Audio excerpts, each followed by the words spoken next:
All right, welcome back everyone for another deep dive. Today we're going to be looking at a really interesting passage from the Quran. Okay.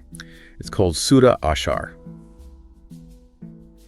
And I think even if you're not like super familiar with Islam or Islamic beliefs, it's a passage that I think has a really universal message about how to kind of navigate the tough times in your life and find peace. I think that's true. So Yeah. I think a good place to start is right with the first couple verses, verses 1 and 2. They say, "Did we not soothe your heart and lift from you your burden?" And I don't know, to me, when I read those, it feels so soothing. It does. It's like a comforting whisper. It's beautiful imagery, too. I mean, Yeah. just that idea of having your heart soothed and a burden lifted. Yeah. Especially when you think about the context of when this surah was revealed. Yeah. Tell me a little bit about that. So this was revealed to the Prophet Muhammad during a time of really intense hardship, like on a personal level. And for the early Muslim community as a whole, he was facing just a ton of opposition to his message. Yeah. And he was carrying the weight of conveying, God's message to humanity. So you can imagine the pressure he was under. It must have been enormous. Yeah, absolutely. So when you read those opening verses in that light, they take on this whole new meaning, Yeah, like it's God directly reassuring him. Yeah, it's like a direct assurance of comfort and relief. And not just for him, but for any of us. Right. Anyone who's struggling. Right. That's really interesting because you mentioned that he was carrying that weight. Yeah. And then verse 3 asks, which weighed down your back? So is that burden the thing that was lifted? Is it more than just the weight of his mission? That's a great question. And I think it can be interpreted on a lot of different levels. Right. On one hand, it definitely refers to those specific challenges that the prophet faced, spreading the message of Islam at that time.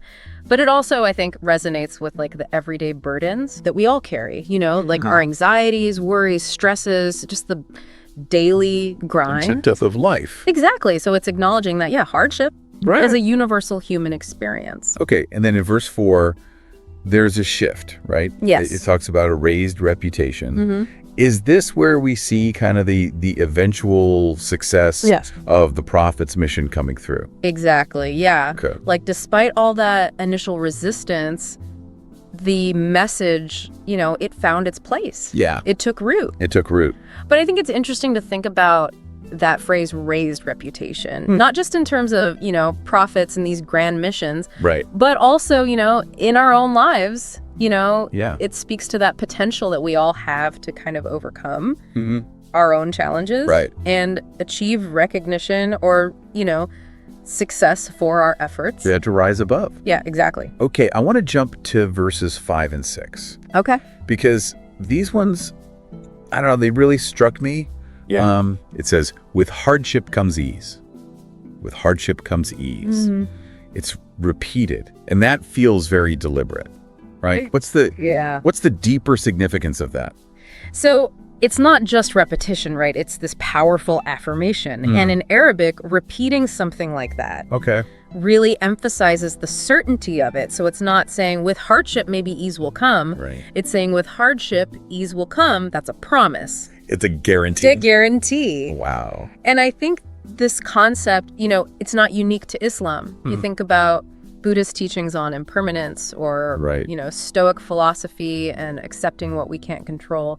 This idea that life is cyclical, there's highs and lows. It's a theme that runs through so many different wisdom traditions. Yeah, it makes you feel like you can kind of ride out the tough times, knowing that, relief is coming. Yeah. So then we move to verses 7 and 8. They say, when your work is done, turn to devotion.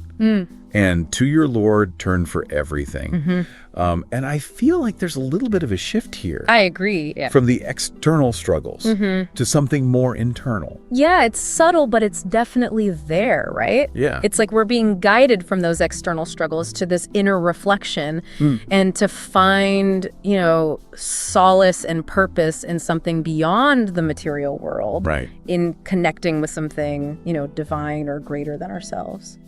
So when it says turn to devotion. Yeah.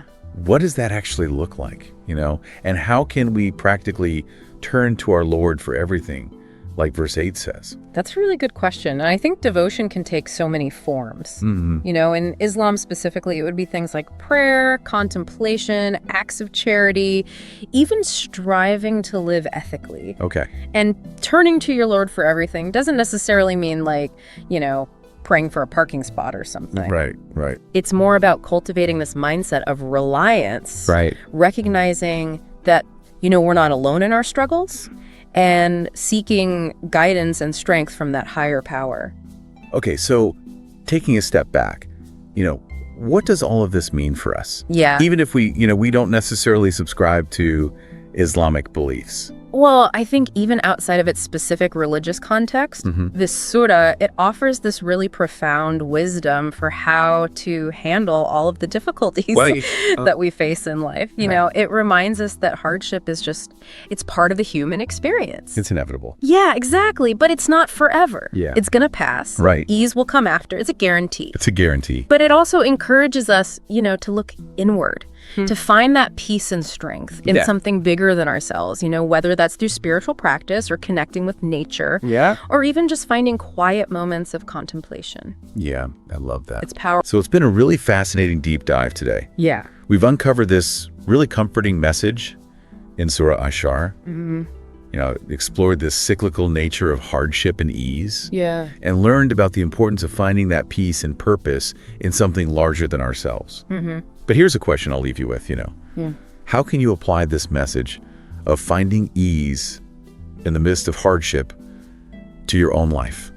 What does turning to something larger than yourself look like for you, regardless of your own personal beliefs? It's all the time we have for this deep dive. See you next time.